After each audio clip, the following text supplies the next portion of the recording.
All right, guys, about to have Lili Thompson on the Real Estate Forecast. Super, super excited. Haven't been on the podcast in a while and really been working on the business, but I have been so excited to get back to this and really excited for her to come on. She was a big reason why I got my first deal. So it's really cool how things are coming full circle and I get to talk to her now and to see how she's doing and how she's done over the last 2 years since I watched her first video.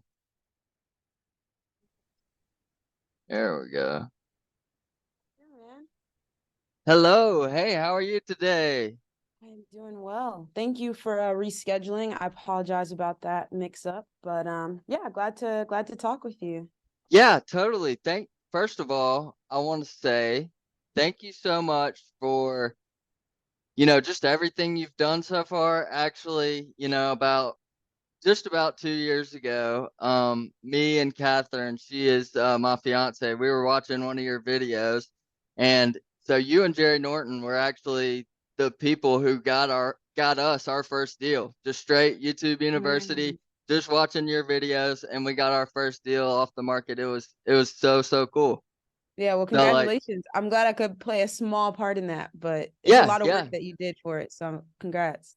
Thank you so much. Yeah. So, obviously back then, I'm not even sure how many followers you had back then, but you've really ramped up your business, and I've been, watching from afar and seeing some of the things that you've been doing myself. Just a little bit about me. I'm in Agent Investors with Ryan Zolan and then Astro Flipping with Jamil. Hmm. So, really close with those guys and I'm working a lot of on market stuff, but as far as you, how was getting started? What was it for you that kind of got you into this space, or why was it that you kind of took this direction? Yeah. Really great question. I think mainly for me, it was that I had heard about real estate investing, right? I had heard like this, I don't even know if it's a real stat, right? But we've all heard it, like 90% of millionaires made their money in real estate investing, right? Like we've all Hmm. heard it. Right. And I was just like, okay, sure. Like if that's what Going with it. 90% of Yeah. millionaires are doing, like that should work for me, right? Hmm. And so that's kind of how I got interested in real estate as a concept. And then I just started reading books, the same books we've all read, right? Like Rich Dad Poor Dad, and I read Richest Man in Babylon. Um, I read The Millionaire Next Door, and I was always interested in business. And so it seemed like making real estate the kind of focus of my business was like the direction I wanted to take it.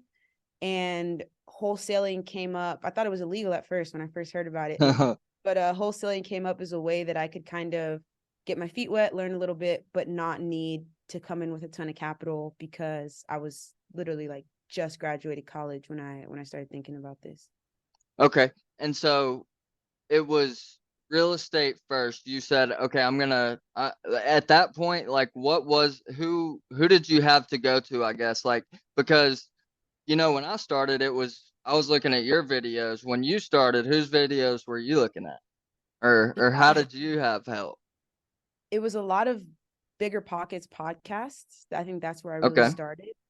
This was while I was playing with the Harlem Globetrotters, and so I was like Oh traveling wow. around like the world playing basketball, which is a whole nother story. But because I had so much time on the road and like on planes and stuff, I would just download a ton of podcasts and just like listen. So I think that's Mhm. where it started, then books, and then I watched Jerry Norton. I've given him, the same shout outs as you of like just being really upfront and open like with information and how he's doing things. um I watched the Bigger Pockets, I watched Jerry Norton, I watched Max Maxwell, who was also Yeah. really instrumental. um and then honestly, a lot of the benefit that came to me was through making my own content, and kind of feeling like, okay, those guys are experts and like they're teaching what they know, but let me just like take the complete opposite, approach of like, hey, y'all, I'm not an expert. I don't know what I'm doing, but like this worked, this didn't work, et cetera, et cetera.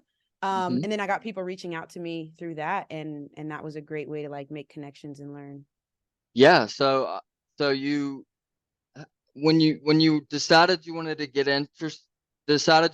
into it and then getting your first deal, about how long did that take you? About 8 months.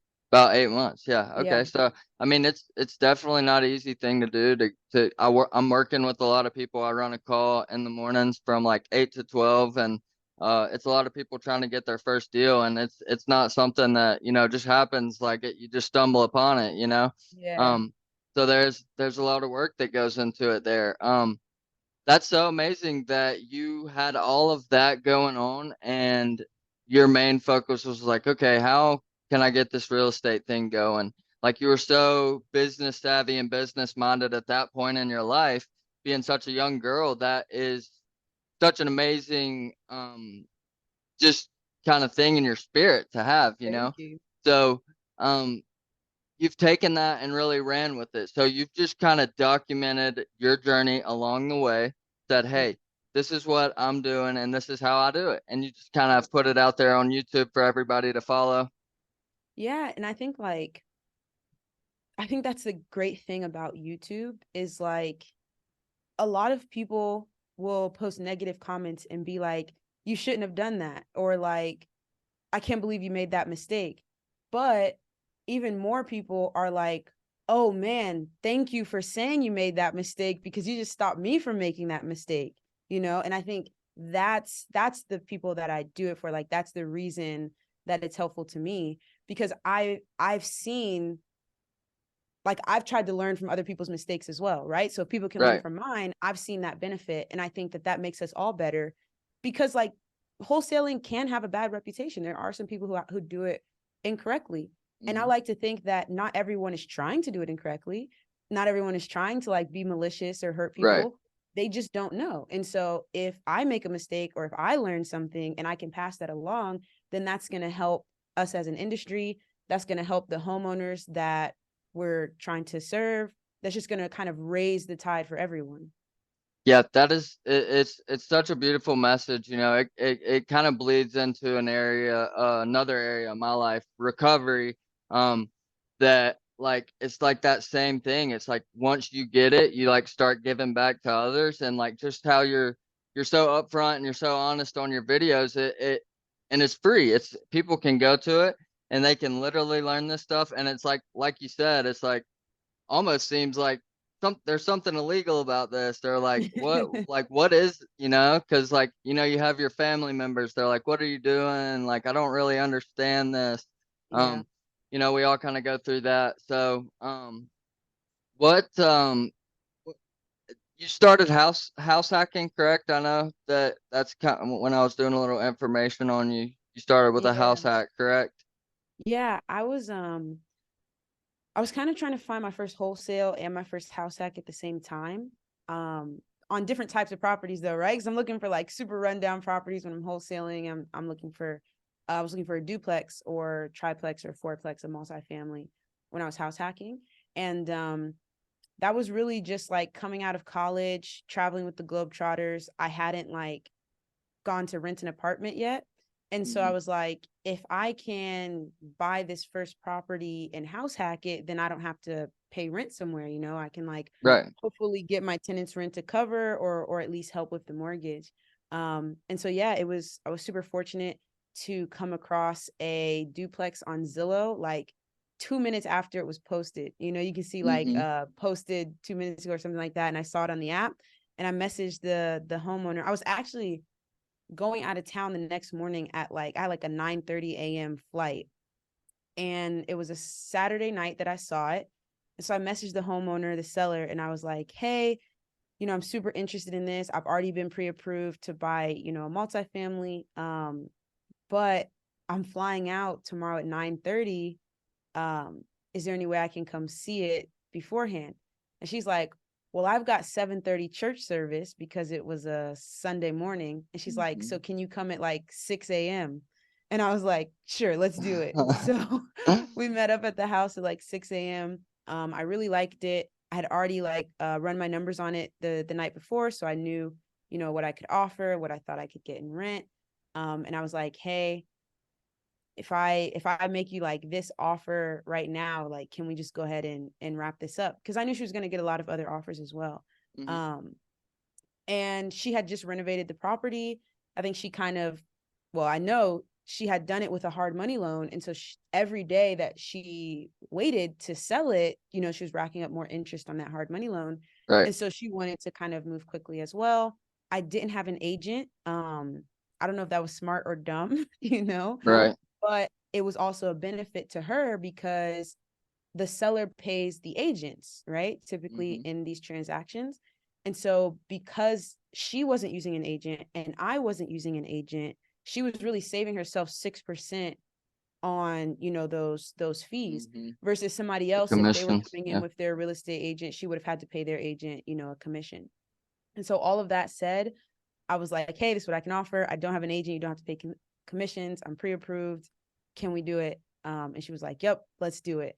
And it was a Sunday. She went to church. I went on my trip, and then we signed the papers Monday morning through DocuSign, and ended up closing. And it's been a great first deal for me.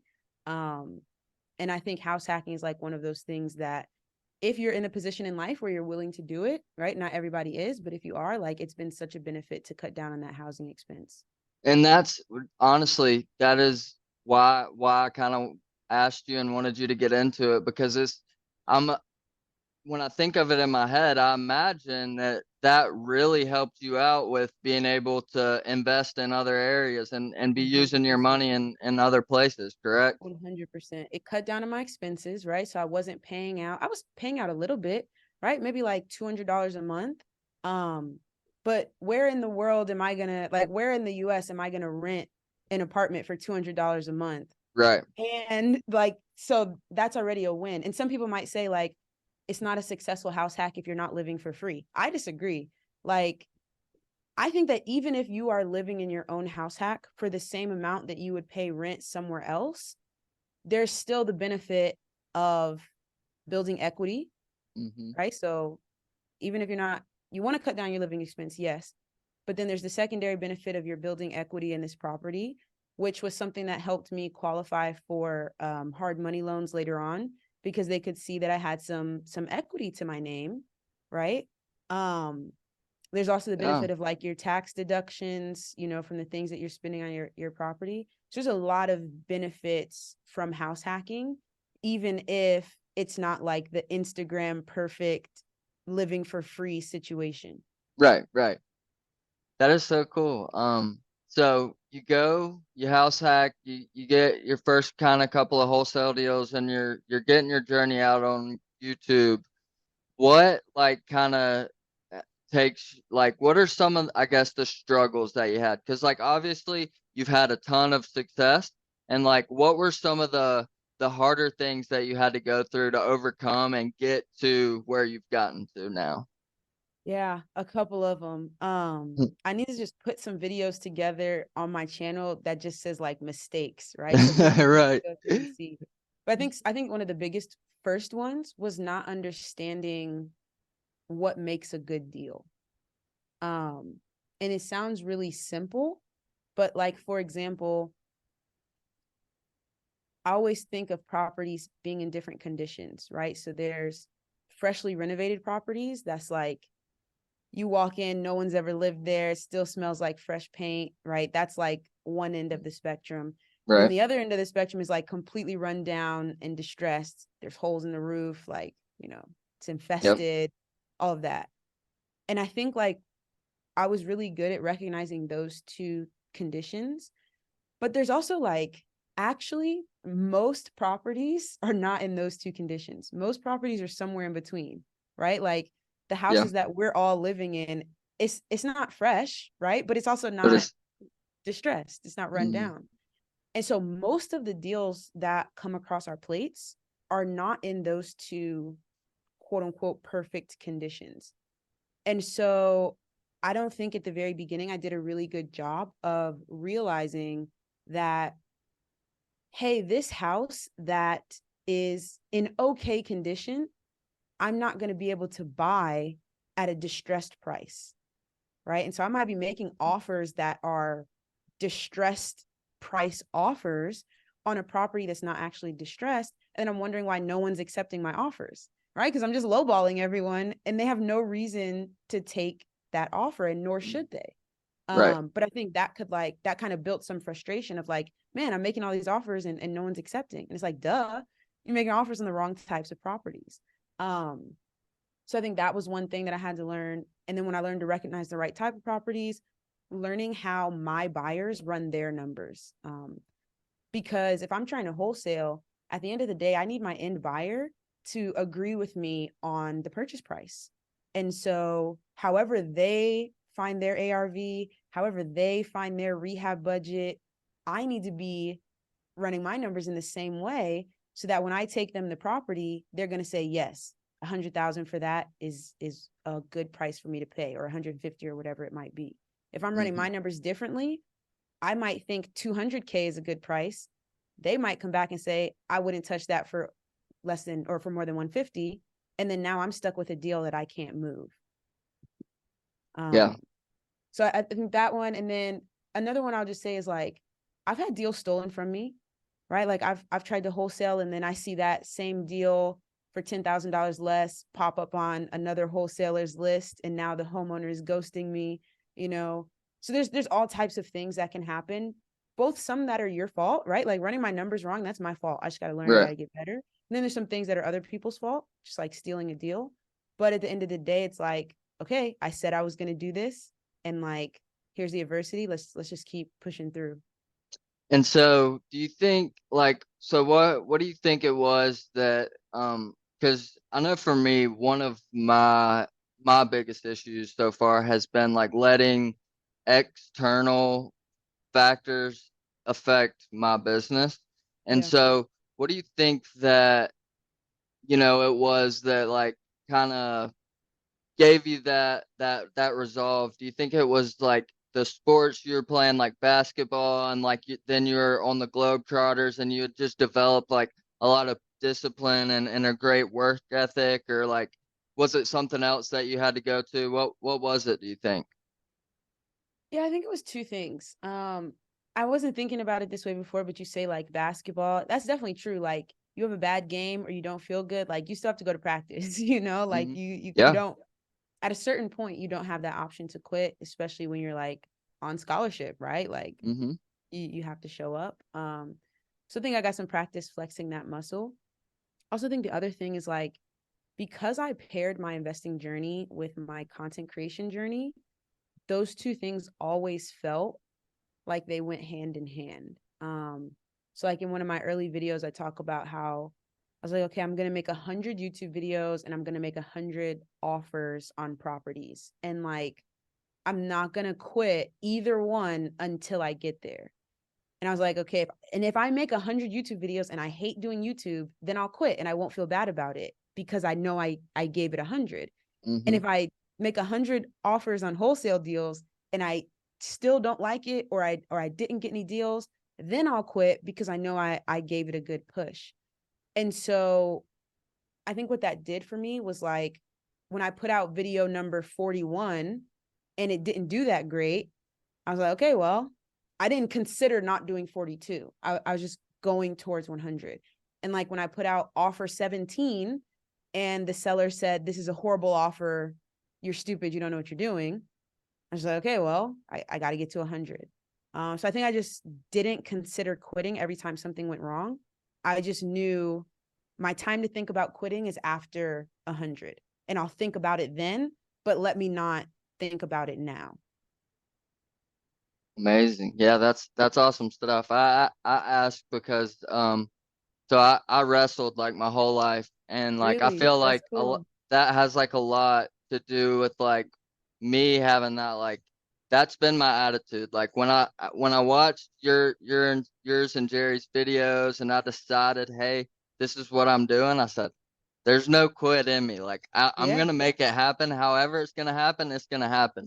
And so I've kind of went along some sort of the same path as you have. I've been putting out a lot of content. I think I have like 250 videos on my YouTube, maybe, and then I post on my Instagram and stuff all the time. Right. Um, So, I think that I, it's just good to hear. It's good to hear you say that because I have that same thing in me where I'm like, okay, I just gotta just stay at this and just keep being positive about what I do have going on and not Yep. focus about any of the other stuff, anything that could be negative. Like I don't need to worry about that because I do have great things going on for me. So Yep. like if I put my time towards that, that's only going to perpetuate more positive Yep. things.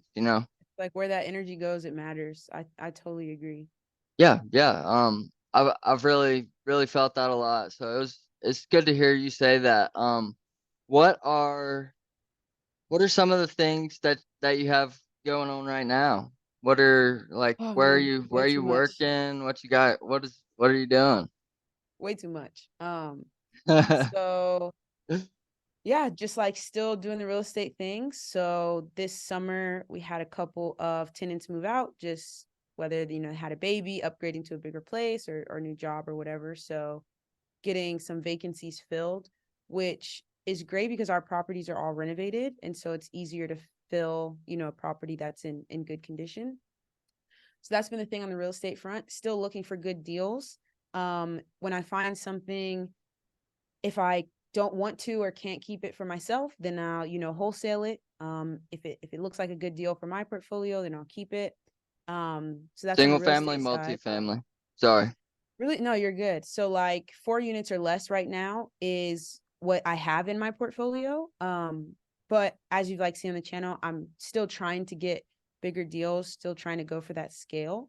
I think a lot of it is like market dependent, right? So there's some places in the US where there are a lot of multifamilies and there are some places where they're not. And so I think just learning my market, learning the different asset classes and things like that has been great. It's a completely different way of analyzing deals when it's 4 units or less or 5 units or more. So that's Mm-hmm. been cool to learn. Um, and then just really going all in on the content side. So I have a YouTube agency where we run YouTube channels. So we're running about a dozen channels right now. Myself and my team, they do an amazing job of like building out strategy, helping people with their setups. And then we do like the editing and thumbnails and stuff like that as well. So it takes a lot of my time. And other than that, just trying to, figure this thing called life out, I guess. Yeah, yeah. That's amazing. So a lot of it. So what market is it? Oklahoma City that you're Yeah. buying in? Oklahoma, So, yeah. so you're buying in Oklahoma. Um, that's amazing that the content side of it has gotten so big where I don't guess that's maybe what were you expecting maybe the real estate to go like crazy and then the content go crazy or like you just didn't have any Well, expectations on it. I didn't know which one would do better first. But I've always looked at content as a more immediate cash flow slash income business. Um, like I live off of the money I make through content, Hmm. but I look at my real estate portfolio as my long-term wealth building. And so like I might make $200-300 in cash flow from a property, but what's more significant is the $200,000-300,000 of equity that I have in that property that I expect to continue to grow over time, and that I can build my net worth through. So really it just comes down to like what's cash flow, what's income, and what's like long-term wealth building. And that's how like the content and the real estate kind of work hand in hand for me. Yeah, yeah. Well, Lily, it has been really, really nice talking to you today. Yeah, you as well, man.